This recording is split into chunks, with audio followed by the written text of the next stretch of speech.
Primera Timoteo capítulo 5, verso 17 al 25 es lo que vamos a estudiar esta mañana.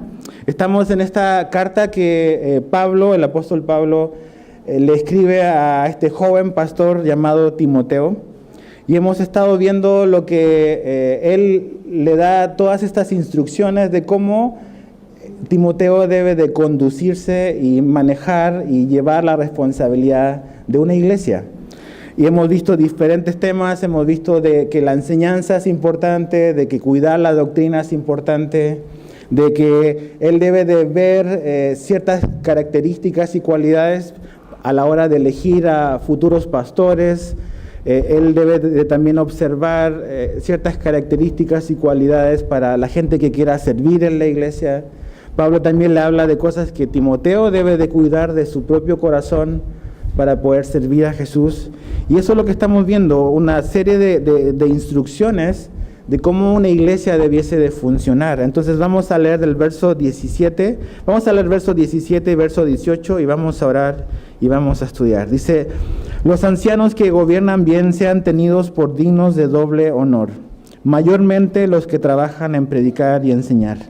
Pues la Escritura dice: no pondrás bozal al buey que trilla, y digno es el obrero de su salario. Entonces, Jesús, te pedimos que hoy que nos sentamos a estudiar tu palabra, tú puedas enseñarnos y que podamos entender cuál es tu plan para tu iglesia. Que no somos nosotros los que definimos cómo una iglesia debiese de verse, sino que tú nos has dejado en la Biblia las cosas en las cuales debemos de prestar atención. Entonces, ayúdanos a entenderlas y a conocerlas. En el nombre de Jesús, amén. El liderazgo de cualquier organización es realmente muy, muy importante. Pero el liderazgo dentro de la iglesia es sumamente importante, porque realmente veo muy difícil que una iglesia pueda ir más allá o avanzar más allá de lo que sus líderes han avanzado. Es muy difícil que un pastor pueda llevar a su congregación a un lugar donde él no ha caminado antes con Jesús. Entonces, cuando Pablo está dando todas estas cosas como requisitos y aspectos que el joven Timoteo debe de considerar, es porque realmente el liderazgo en una iglesia es sumamente importante. Y un liderazgo piadoso es sumamente importante. Creo que un liderazgo en una iglesia que no sea piadoso, que no esté siguiendo la enseñanza de Jesús, realmente está poniendo en riesgo a esa iglesia. No es bueno para una iglesia cuando los líderes o liderazgo o la gente que sirve no está realmente siguiendo la instrucción que Jesús nos ha dado. Y hoy en Timoteo vamos a ver tres cosas que son importantes que Pablo va a mencionar acá, que tienen que ver con diferentes aspectos que un líder o alguien involucrado en el área pastoral va a tener que enfrentar. Entonces, lo primero que dice en el verso 17, si te fijas, aparece esa palabra que estudiamos la semana pasada, que es anciano. La semana pasada decíamos de que en el verso 1, por ejemplo, la palabra anciano quería decir un hombre de edad avanzada, porque hablaba de los ancianos hombres, de las ancianas mujeres, de los jóvenes, de las jovencitas. Entonces estaba hablando en el verso 1 de gente mayor. Pero aquí en el verso 17, la palabra anciano, que es presbítero, tiene que ver más que con edad, con alguien que tiene una función y una responsabilidad dentro de una iglesia. Muchas veces lo que ocurría era que obviamente la gente mayor era la que tenía responsabilidad como de liderazgo en las iglesias, pero no está únicamente remitida a una gente mayor. De hecho, Timoteo es un ejemplo de eso. Timoteo era un joven que era un pastor. Entonces, la edad no tiene mucho que ver con responsabilidad, sino que es realmente cómo el carácter de la persona está siguiendo y siendo modelado y creciendo en la fe.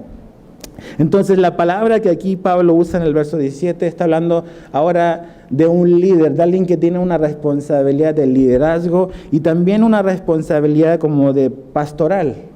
De hecho, no vayas ahí, pero puedes anotarlo para que después lo puedas leer. los que toman nota, en el libro de Hechos, capítulo 20, verso 17, ahí vemos que Pablo dice que llamó a los ancianos de la iglesia de Éfeso. Después de servir 3 años en esa área, Pablo llamó a los ancianos para darles las últimas instrucciones. Pero en Hechos 20, verso 28, Pablo usa la palabra episcopos, que tiene que ver con pastores. Entonces, ahí ves que anciano en el libro de Hechos con episcopos, con pastor, están conectados. Tienen una conexión entre sí. Y esa es la conexión que ocurre aquí en el verso 17. Estos hombres de los cuales Pablo está hablando acá son hombres que son maduros, hombres que han caminado con Jesús y que tienen esta gran responsabilidad. Ahora, ¿qué es lo que Pablo le pide? Fíjate, verso 17. A los ancianos que gobiernan bien, ahí hay una condición, los que están gobernando bien, dice, sean tenidos por dignos de doble honor. Y esa es la condición. Vas a fijarte en los que están gobernando bien, los que están ejerciendo su liderazgo de una manera que reflejan a Jesús. Vas a verlos de esta manera, los vas a tener como dignos de doble honor. Los vas a honrar, los vas a apreciar. Y la palabra doble honor quiere decir valor, quiere decir aprecio, quiere decir reconocer. Básicamente, Pablo le está diciendo a Timoteo que nosotros todos, la iglesia, aprenda como a reconocer y a estar agradecidos por la gente que Dios ha puesto a servir en cada iglesia local. Y ¿sabes qué? Siempre oímos de historias de gente, de pastores, de líderes que se descalifican, que hacen cosas que no debiesen de hacer y traen como una vergüenza al evangelio. Pero ¿sabes qué? Hay mucha más gente que está siendo fiel a Jesús. Hay mucha más gente que está sirviendo a Jesús, que a lo mejor no tienen el reconocimiento o no tienen la visibilidad que tienen a lo mejor algunas personas, pero yo conozco mucha gente que está haciendo muy buen trabajo de gobernar bien, de servir bien en las iglesias y servir a la iglesia de Cristo. Porque a veces decimos, no, vemos una historia a lo mejor en el periódico o en la televisión o nos enteramos de algo de un pastor o de un líder que cayó y fue grande la tragedia y pensamos que todos son iguales. Pero no todos son iguales. No todos cometen los mismos errores. Y a veces como que tenemos un prejuicio en contra de la gente que está en el liderazgo por malos ejemplos que hemos visto. Pero Pablo aquí nos da la perspectiva correcta, que es que necesitamos ser agradecidos, de reconocer, de mostrar aprecio. Y por favor, no crees que estoy hablando como que de mí, ¿no? O sea, esto es lo que toca hoy. Y tú sabes, si eres de casa, que en esta iglesia estudiamos la Biblia así, verso por verso, y tocamos todos los temas, no le hacemos el quite a nada. Entonces no es que estamos buscando nada, no es que estamos buscando dinero, no es que vamos a pedir una ofrenda especial terminando la reunión, no se trata de eso. Pero sí se trata de saber lo que realmente Jesús tiene que decirnos de cómo una iglesia debiese de funcionar, con gratitud hacia la gente que nos está sirviendo. De hecho, Pablo usa la palabra trabajan, a los que trabajan. Y esa palabra quiere decir un trabajo arduo, un trabajo duro, a gente que se fatiga. Y ese es el ministerio.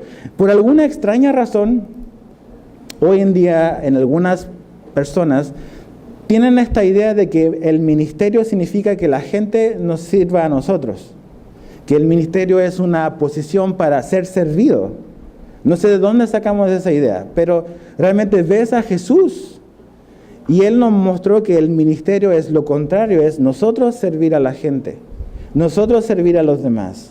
Jesús dijo, el que quiera ser más grande va a ser el más pequeño, el que quiera la grandeza realmente va a servir a todos los demás. Entonces, tenemos que corregir a veces conceptos equivocados que tenemos de llegar a cierto lugar significa que la gente va a servirme a mí, que voy a tener ciertos privilegios y que puedo aprovecharme de esos ciertos privilegios que tengo, y no es así. El ministerio es una gran responsabilidad y significa trabajar duro. Y no sé, creo que tiempo atrás conté esta anécdota de hace como año y medio con mi esposa y yo tuvimos la oportunidad de ir a Estados Unidos, y cuando estábamos ahí en ¿cómo se llama? Migraciones o policía, para entrar a Estados Unidos. El oficial que nos atendió me dice, ¿y usted a qué se dedica? O sea, ¿qué hace para vivir? Entonces le digo, soy pastor. Y me dice, entonces no hace nada. Así como que, bueno. Y le dije, no, sí trabajo en una iglesia. Pero así como que esa mentalidad, no sé cuál sea su experiencia, que haya visto él. Pero a veces esa es la idea que tiene la gente, el pastor no hace nada. Solo se para el domingo frente a la congregación, improvisa algo y como que ya, se acabó.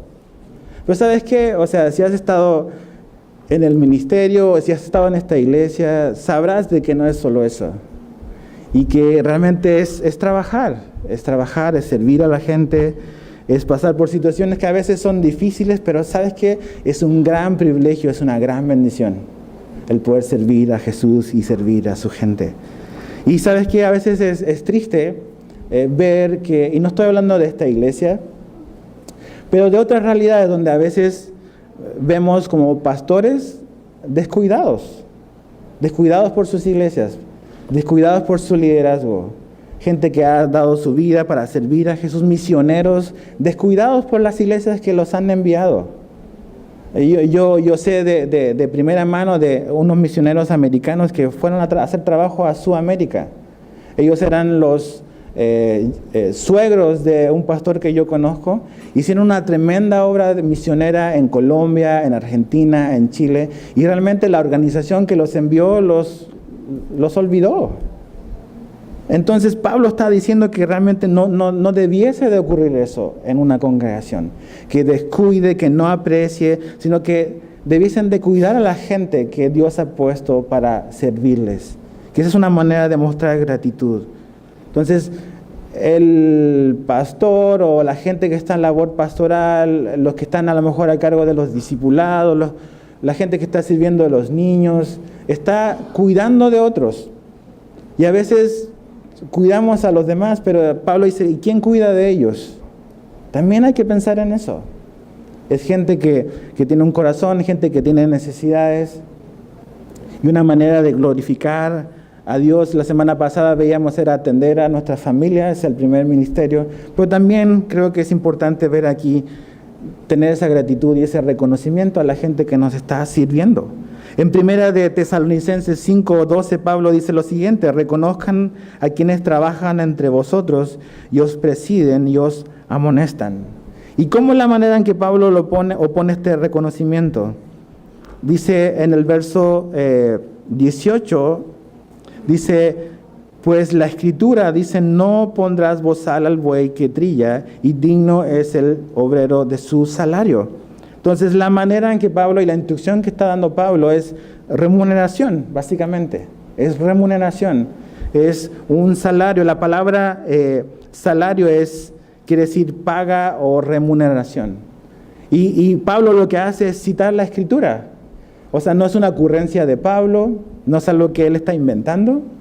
Él cita algo del Antiguo Testamento, Deuteronomio 25:4. Y él lo mencionó en otra carta que le escribe en primera de Corintios 9:9.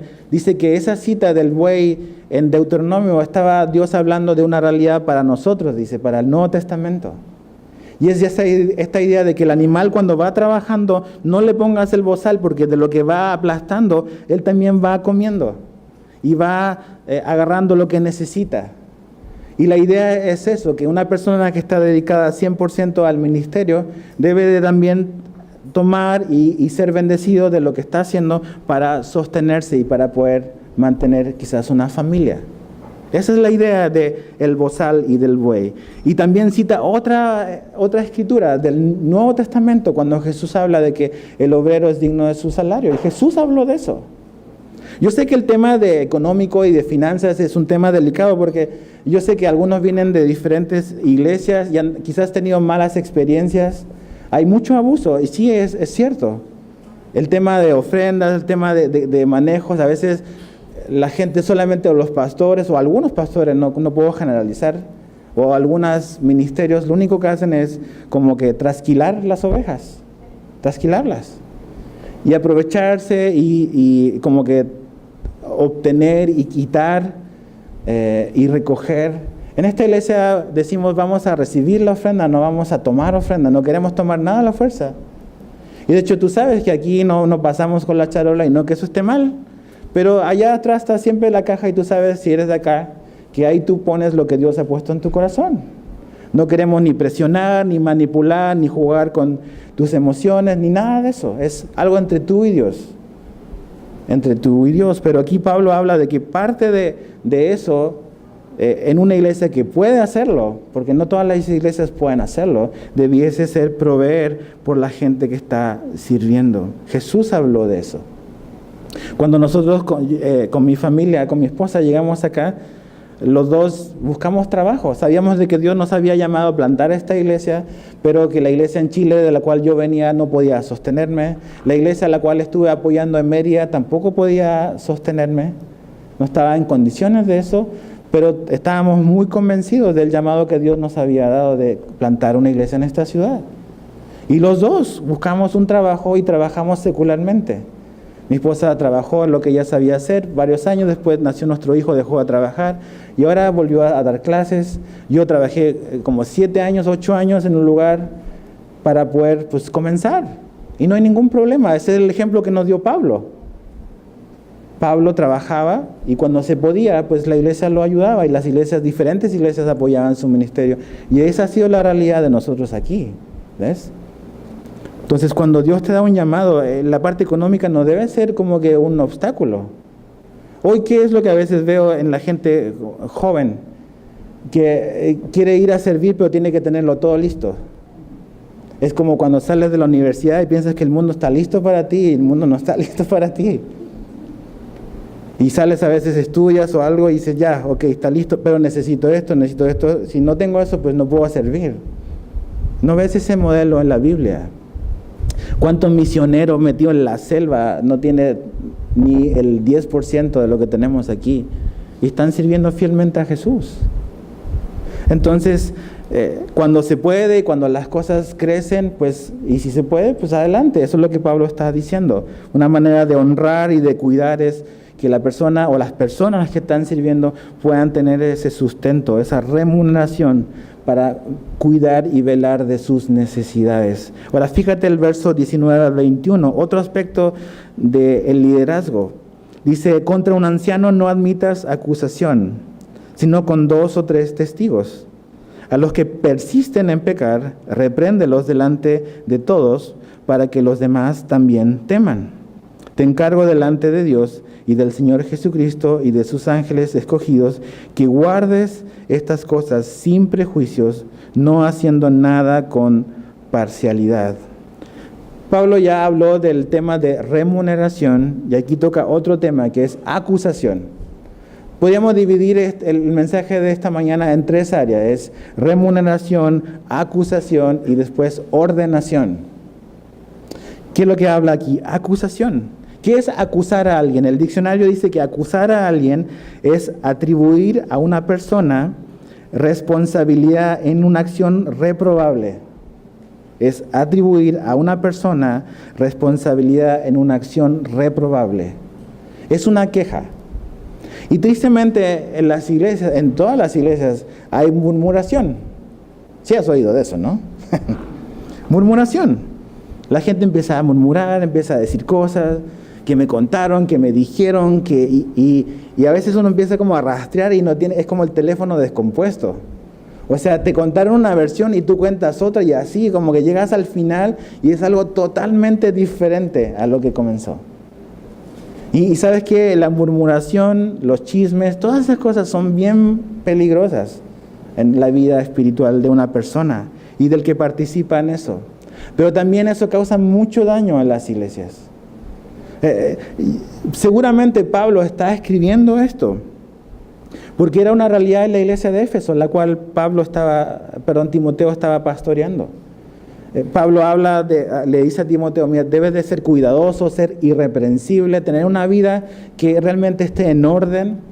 Pero aún a pesar de que a veces la vida de una persona está en orden, realmente no es perfecta, pero está caminando en el estándar de la palabra de Dios, aún así se pueden presentar situaciones y acusaciones falsas de ciertas cosas que se dicen de que se comentan y se empieza a armar un ambiente como denso y pesado en una congregación, contra una persona, contra el pastor, contra el líder, entre nosotros. Y cuando llegamos a ese punto es porque realmente no hemos cuidado nuestro corazón y hemos sido parte de algo que no honra a Jesús. Entonces Pablo le dice a Timoteo, seguramente estas situaciones se van a presentar, o a lo mejor ya se estaban presentando en esta iglesia en Éfeso. Entonces, ¿cómo vas a proceder? ¿Te acuerdas que esta carta fue escrita para que Timoteo supiera lo que tenía que hacer? ¿Te acuerdas? Capítulo 3, verso 15. Dice, te escribo esto para que sepas cómo manejarte y decidir en las cosas de la iglesia cuando yo no estoy. Entonces, esta situación o ya se estaba presentando, ya había gente quizás acusando a otros, o seguramente se iba a presentar en un futuro cercano. Entonces, ¿qué es lo que debe de ocurrir? ¿Cuál es el procedimiento cuando hay una acusación? Le dice, fíjate, contra un anciano no admitas acusación, sino con 2 o 3 testigos. Pablo no está diciendo que no prestes atención a lo que la gente está diciendo. Pablo tampoco está diciendo vamos a solapar el pecado del liderazgo y lo vamos a ocultar. No está diciendo eso. Lo que está diciendo es dándonos sabiduría de cómo vamos a proceder con las acusaciones. Cuando haya algo en particular, algo grave y sobre todo algo claro. Porque muchas veces nada más son así como que cosas poco claras, ambiguas. Pero cuando hay una acusación clara, grave, explícitamente en contra de lo que la Biblia nos enseña, este es el procedimiento, le dice Pablo, vas a pedir que sean 2 o 3 testigos. Porque la versión debe ser respaldada por otras personas también. Y deben de haber evidencias para eso, de esas situaciones. Entonces, Pablo tampoco aquí está como que inventando algo nuevo. En Deuteronomio otra vez 19:15 se habla de eso, de que no puedes admitir acusación contra tu prójimo si no hay 2 o 3 testigos. La Biblia habla de eso. Ahora, acompáñame al Evangelio de Mateo, por favor. A Mateo es el primer libro ahí del Nuevo Testamento. Mateo capítulo 18. Mateo 18, verso 16. Mateo 18, 16. Estas son palabras de Jesús. Vamos a leer el 15 al 17. Mateo 18, 15 al 17. ¿Ya estás por ahí, sí? Ok, dice así. Por tanto, si tu hermano peca contra ti, ve y repréndele, estando tú y él solos. Ahí, primer paso. Tienes un asunto pendiente con alguien, no lo andes chismeando, no andes murmurando, no lo andes poniendo en Facebook con indirectas. No hagas eso. Dice, ve y acércate a esa persona y resuelve el problema con la persona directamente. ¿Ok? Dice, si te oyere, te has ganado a tu hermano. Y ahí se resuelve el problema, ya no pasa a mayores. 16, mas si no te oyere, dice, toma aún contigo 1 o 2, dice, para que en boca de 2 o 3 testigos conste toda palabra. Ya vas, dices, bueno, obviamente no es así como que te doy un segundo, ¿no? Dejas pasar tiempo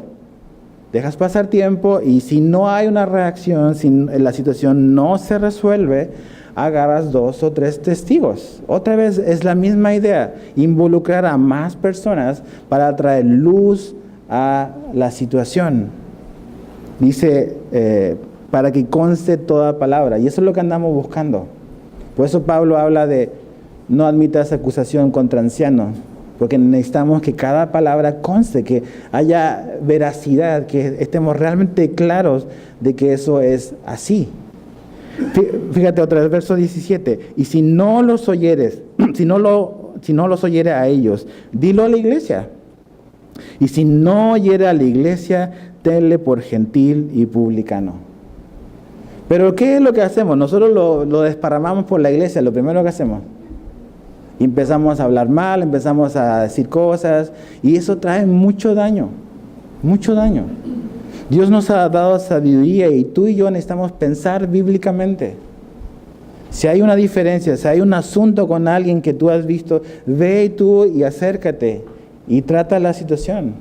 Si esa persona después de un tiempo razonable no reacciona, pues ya traes a los testigos y vas otra vez. Y si no, pues ya lo expones ante la iglesia, ante el liderazgo de la iglesia, no sé. Pero tenemos que seguir estos procedimientos. Entonces Pablo dice, no es que no vamos a prestar atención a las quejas, porque necesitamos cuidar también al rebaño. O sea, Pablo nos está diciendo, nos vamos aquí como a blindar, nos vamos a proteger, porque los malos son ellos. No se trata de eso, pero sí se trata de proteger y de cuidar a las personas que lo están haciendo bien. ¿Ves? O sea, no por ser líder automáticamente es un sospechoso. Aquí, ¿cuál es el dicho mexicano? Es piensa mal y acertarás. ¿Cómo va? Esa es nuestra mentalidad. O sea, te dicen algo y enseguida dicen, es verdad, debe ser verdad. Y tenemos esa mentalidad muy arraigada. Tenemos que hacer el cambio de chip. Ya no pensamos como mexicanos. Tenemos que pensar como bíblicamente. ¿Ves? Entonces, esa es la manera. Entonces, dice Pablo, vas a proteger al que está gobernando bien. ¿Y cómo lo vas a proteger? Vas a pedir 2 o 3 testigos, con clara evidencia de que esto es así. Ok, ¿qué más? Después dice, fíjate, verso 20. Ok, a los que persisten en pecar, ¿de quién está hablando? Del anciano, que a lo mejor sí es culpable. A los que persisten en pecar, repréndelos delante de todos, para que los demás también teman.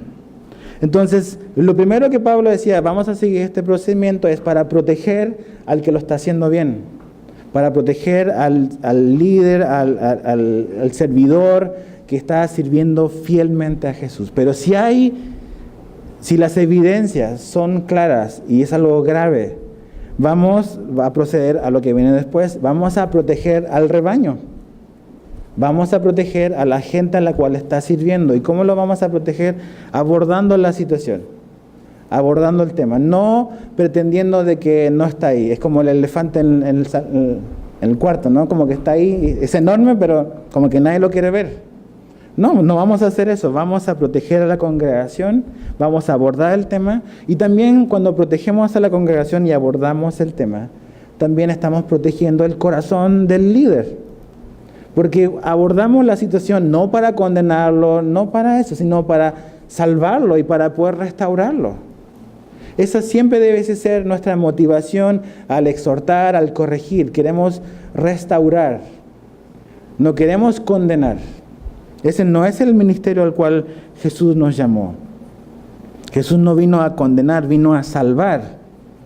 Y cuando nos exhortamos y cuando nos reprendemos si es necesario, ese es el objetivo, es restaurar. Entonces, ¿cómo va a ser esta restauración o esta reprensión? Dice, va a ser pública. Pública. Es un poco lo que leíamos ahí en Mateo. Si vienes con testigos y no reacciona y no se arrepiente, lo vas a exponer a una audiencia mayor.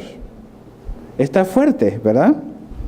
Pero sabes que el temor a la disciplina de Dios y a la exposición es saludable, porque nos puede salvar y nos puede llevar a un arrepentimiento. Nosotros, cuando estamos haciendo algo que no debemos, lo que más tememos es que esa situación se exponga visiblemente. No queremos traer las cosas a la luz. Pero Jesús nos dijo que cuando traemos las cosas a la luz es cuando hay salvación y hay restauración. Jesús dice que en Juan 3 de que la luz vino al mundo, pero el mundo amó más las tinieblas. ¿Ves? Pero el que viene a la luz también trae todas sus cosas a la luz. Entonces, si queremos realmente dejar una práctica, dejar un pecado que nos tiene a lo mejor dominados y somos esclavos, lo que tenemos que hacer no es ocultarlo y esconderlo, sino es exponerlo a la luz de Jesús y del Evangelio.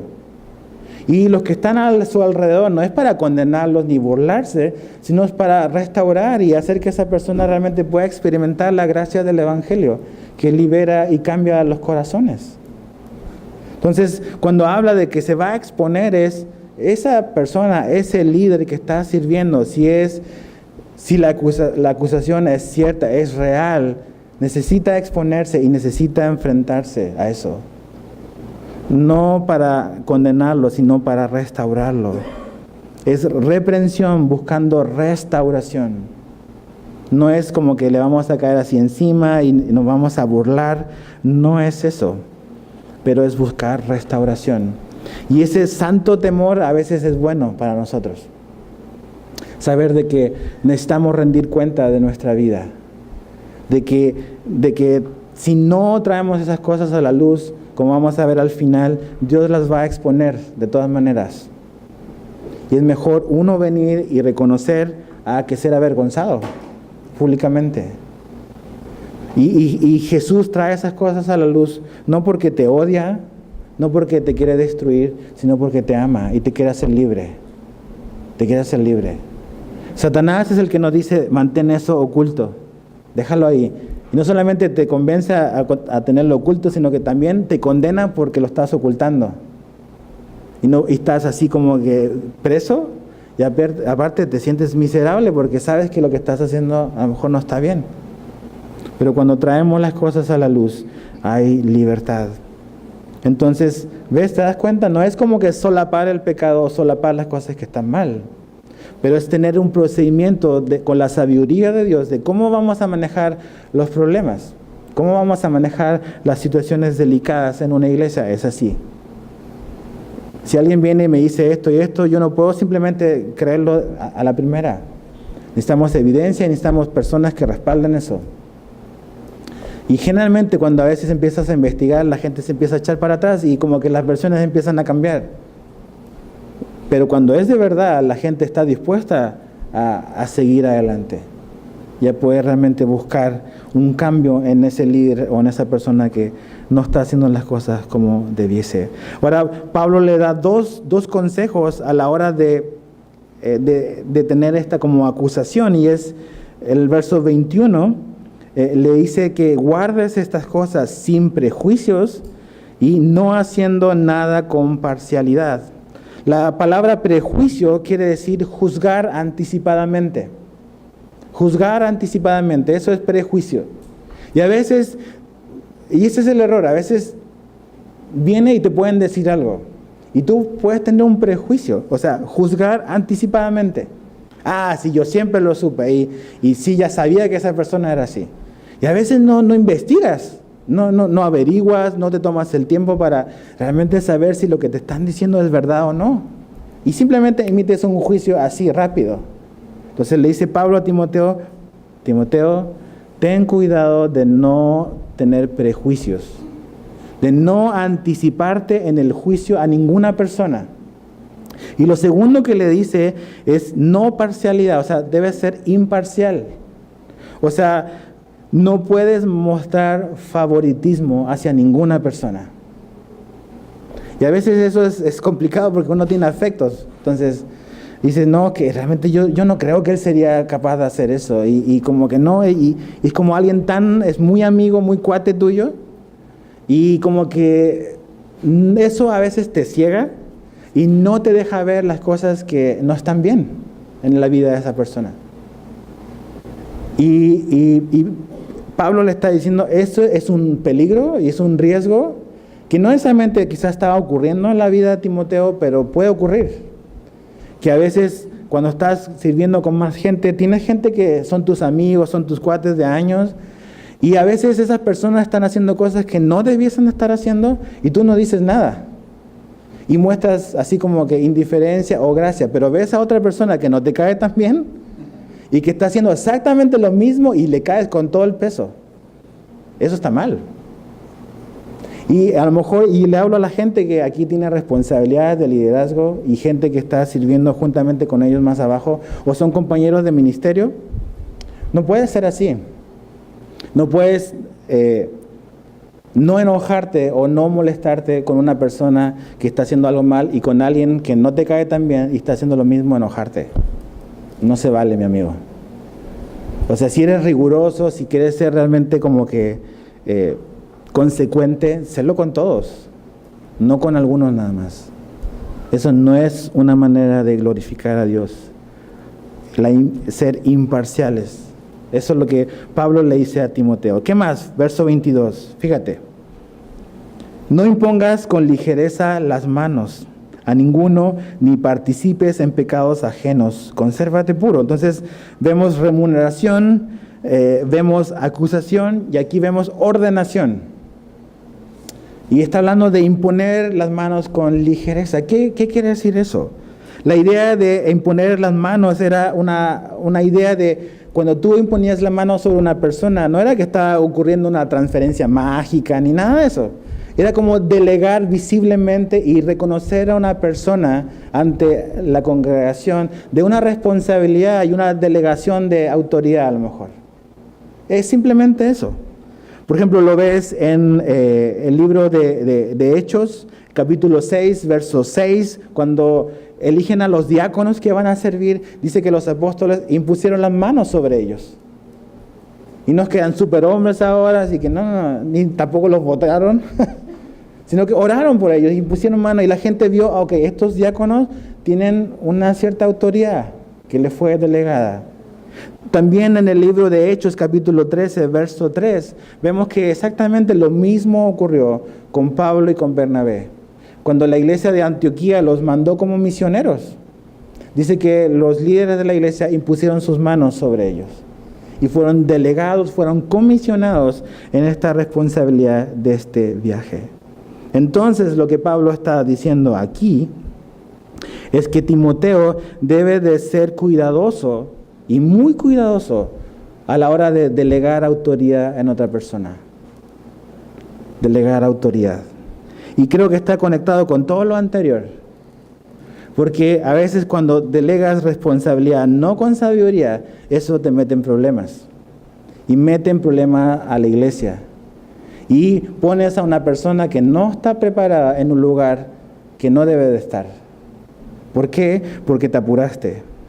A veces situaciones dolorosas y vergonzosas se evitan teniendo cuidado con quién se ha ordenado, con quién se delega la autoridad. Pablo le está diciendo a Timoteo, Timoteo, no te apresures, no hay prisa. A veces somos nosotros los pastores que andamos con prisa. O la gente, el líder de ministerio que anda con prisa, que hay mucha necesidad y necesitamos más gente porque faltan manos. Y a veces por esas prisas ponemos a alguien que no ha sido probado, que no conocemos mucho de su vida y ¡pum!, estalla una bomba. ¿Y sabes qué? Eso ha pasado en esta iglesia. Pasa en todas las iglesias. Y que no seguimos el consejo de Dios y nos apresuramos en delegar responsabilidad. Ya uno va aprendiendo a punto de tropezones y va diciendo, no, es que esto es sabiduría, esto es lo que tenemos que hacer. Y esto también nos habla de que por algo Pablo en el capítulo 3 habla de los requisitos para los obispos, para los que tienen el llamado pastoral. Ahí están los requisitos. No son más rigurosos que esos, pero la vara no es menos que esa. Después también habla en el capítulo 3 de Timoteo de los requisitos para los diáconos, para los que van simplemente a servir. Si tomásemos en serio este libro, más de lo que lo hacemos, quizás nos evitaríamos más dolores de cabeza. Porque esto es lo que he descubierto y que me enseñaron, pero que realmente lo vas aprendiendo en la práctica, es que siempre va a ser más fácil poner a alguien que sacarlo. Siempre es más fácil colocar a alguien y que sacarlo después. Porque cuando pones a alguien dices, ok, esto va a funcionar, pero cuando las cosas empiezan a salir mal, cuando quitas a alguien ya causó mucho daño. Ya causó mucho daño. Y se arman un berrinche y lastiman, y a veces empieza la murmuración y y causa mucho daño. Por eso, capítulo 3, verso 10 de 1 Timoteo, Pablo le dice, los que van a servir tienen que ser sometidos a prueba primero. Y esa es la sabiduría de Dios. Si tú tienes realmente como que el interés de poder servir en esta iglesia, te queremos poner a prueba primero. No porque es una ocurrencia de nosotros, sino porque es la sabiduría de Dios, es el consejo de Dios. Queremos saber cuáles son tus motivaciones, qué es lo que andas buscando. Queremos también saber si esta es la iglesia realmente a la cual Dios te llamó. Yo a veces cuento como así anécdota de que a veces viene gente y viene un domingo y dice, me encantó su iglesia. Es la mejor iglesia a la que he ido. Aquí lo veo el próximo domingo y nunca más vuelven. Cuando alguien me dice la mejor iglesia, está increíble, ya en mi mente es sospechoso de no volver. Entonces no necesitas como que decirnos esas cosas. Queremos que estés aquí, que nos conozcas, que conozcas la visión que Dios nos ha dado, que conozcas quiénes somos, cómo funcionamos, cómo operamos, cuál es como la liturgia, por decirlo de alguna manera, que tenemos en la iglesia. Y si te identificas con eso, pues eres bienvenido.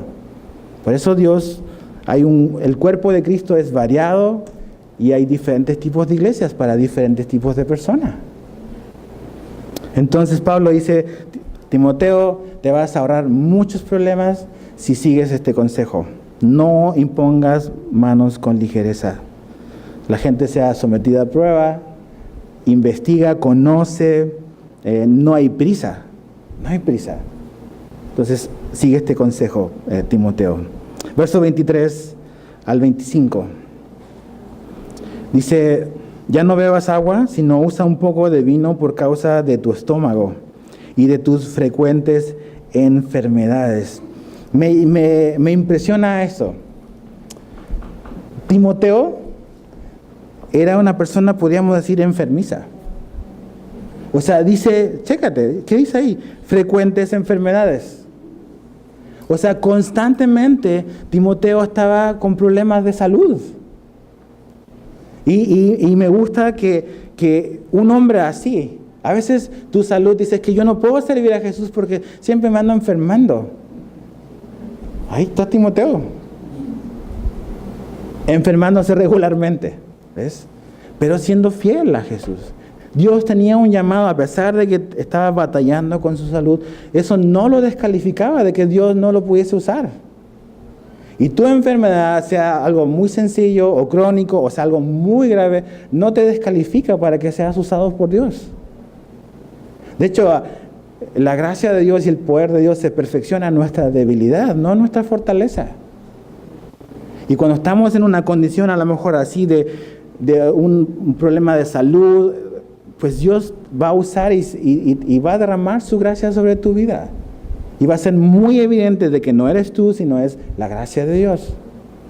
Pero una enfermedad no te descalifica para servir a Jesús. No lo descalifica.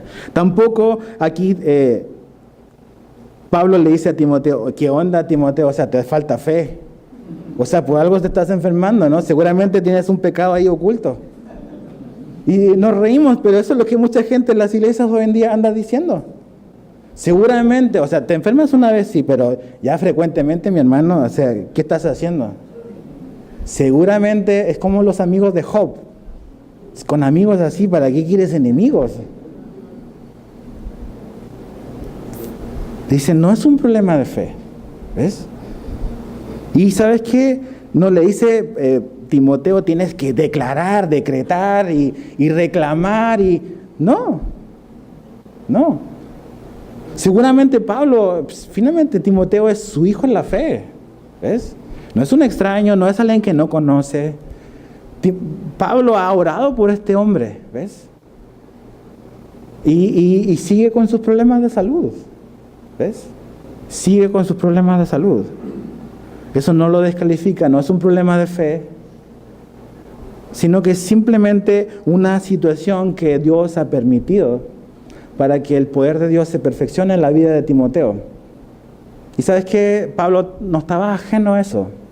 La Biblia nos dice que él tenía un aguijón en la carne, Pablo, y que 3 veces le pidió a Dios que se lo quitara, y Jesús le dijo, mi gracia es suficiente para ti. Y dice que eso lo usó Dios para que Pablo se mantuviese humilde. Dice, Señor, quítame esto, porque si me quitas esto, ahí te voy a poder servir. Y estamos poniendo excusas, pretextos. Si a lo mejor Dios nos quitara eso, andaríamos pensando en otro lugar, estaríamos en otra situación, buscando hacer otras cosas. Pero esa situación en tu vida te ha hecho estar de rodillas, te ha hecho estar buscando el consejo de Dios, te ha hecho ver la vida con otros ojos. que no hubiese ocurrido si a lo mejor no tuvieses esa enfermedad o esa situación en tu vida. Entonces es importante ver eso. De este hombre, no es cualquier hombre, es Timoteo, ¿ves? Es el pastor de una iglesia importante. Es un hombre que fue discipulado por un apóstol de Jesús. No le dice vamos a ayunar, seguramente oraron, ¿ves? No estoy diciendo que no. Pero a veces Dios va a mantener una situación así en tu vida. A veces Dios va a mantener una enfermedad en tu vida. A veces a lo mejor vas a batallar toda tu vida con una fragilidad en tu salud. Pero aún a pesar de eso, eso no es limitante para que Dios no te use, mi amigo. Porque no se trata y nunca se trató de tu habilidad o de tu capacidad para empezar. Se trata de la gracia de Dios y del poder de Dios. Y de lo que Él puede hacer con personas como tú y yo, frágiles, vulnerables, que se enferman. Entonces es muy, muy importante. ¿Y cuál es tu consejo? Mezcla agua con vino. No es así como que es el happy hour del ministerio. No. No es eso. Simplemente es por salud.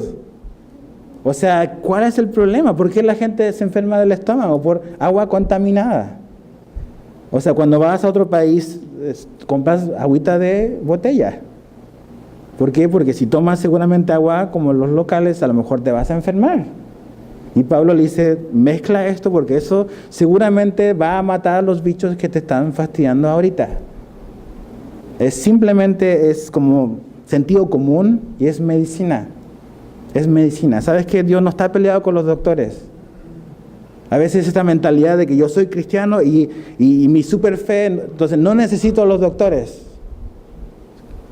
Dios le dio sabiduría. Lucas es doctor, el Doc Lucas. Entonces Dios no está peleado con eso, ni la fe. Cuando te enfermas, ora. Lo primero que debes hacer es orar. Dios te puede sanar. Para Dios, una gripita y un cáncer es lo mismo. Nada lo limita. A veces nosotros decimos, cuando te duele la cabeza o cuando estás con gripa, ¿te pones a orar por eso o tomas mejor un antigripal? Cuando hacemos eso, estamos pensando inconscientemente, esto es algo menor, no voy a molestar a Jesús con esto. Pero cuando te descubren cáncer, ahí sí le pedimos a Dios, ¿verdad? Pero para Dios es lo mismo. Eso no lo limita a Él. Podemos pedirle por una gripa y podemos pedirle por un cáncer. Ahora Dios te puede sanar o Dios puede usar a los doctores para ayudarte. Entonces, no nos vayamos a esos extremos un poco absurdos a veces que vemos en algunos cristianos. O sea, sentido común, medicina, mezcla esto y te va a ayudar a tu estómago para que no estés batallando con eso. Y para terminar, 24 al 25 dice, los pecados de algunos hombres se hacen patentes antes que ellos vengan a juicio, mas a otros se les descubre después. Asimismo se hacen manifiestas las buenas obras, y las que son de otra manera no pueden permanecer ocultas. Pablo habla de estos pecados que van a ser patentes, pecados que van a ser visibles. Algunos son visibles luego, pero aquí está la cosa, otros van a ser visibles después, pero van a ser visibles. Van a salir a la luz, tarde que temprano. Si yo no me arrepiento de mi pecado me va a alcanzar. Y Dios lo va a exponer. Y creo que por eso es difícil, y por eso este versículo que tú podrías ver como un poco extraño, ¿qué tiene que ver esto con los ancianos y con los líderes? Es por eso. Porque es muy difícil a veces elegir. Es muy difícil encontrar gente apta. Porque aparentemente se ve todo bien, pero a veces no sabes realmente lo que está ocurriendo en el corazón de una persona. Pero lo que sí sabemos y lo que sí nos dice acá es que tarde que temprano un pecado no arrepentido va a venir a la luz y se va a hacer patente.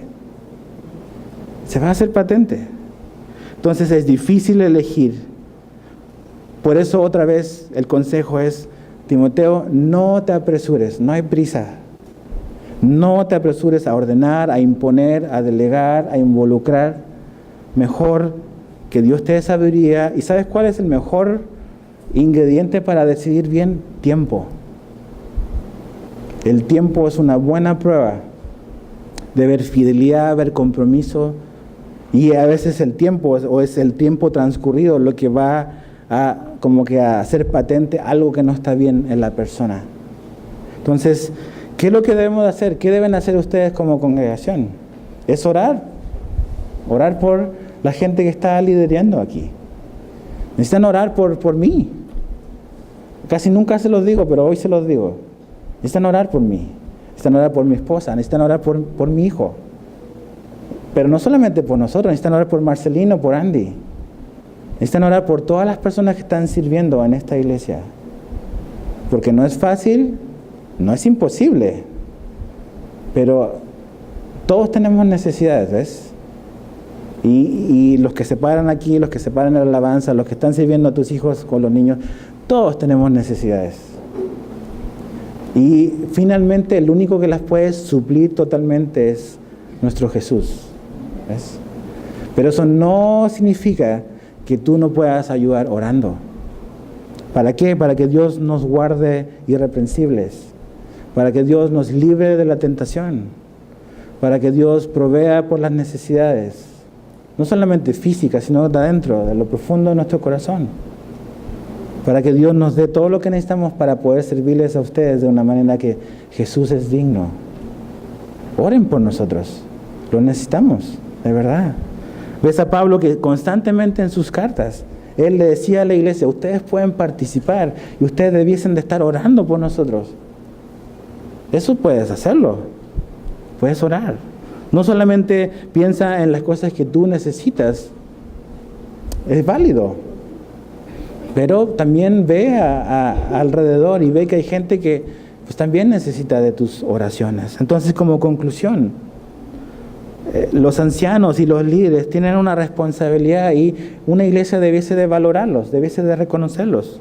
Los ancianos y los líderes tienen una responsabilidad que también debiese de hacer que la iglesia los protegiera, a los que lo están haciendo bien.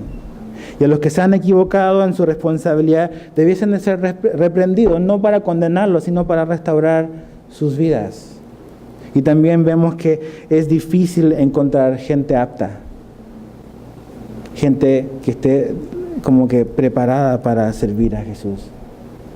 Si tú estás en esta iglesia, a lo mejor todavía no estás sirviendo, andamos buscando gente que esté dispuesta a servir a Jesús, no a ser servido.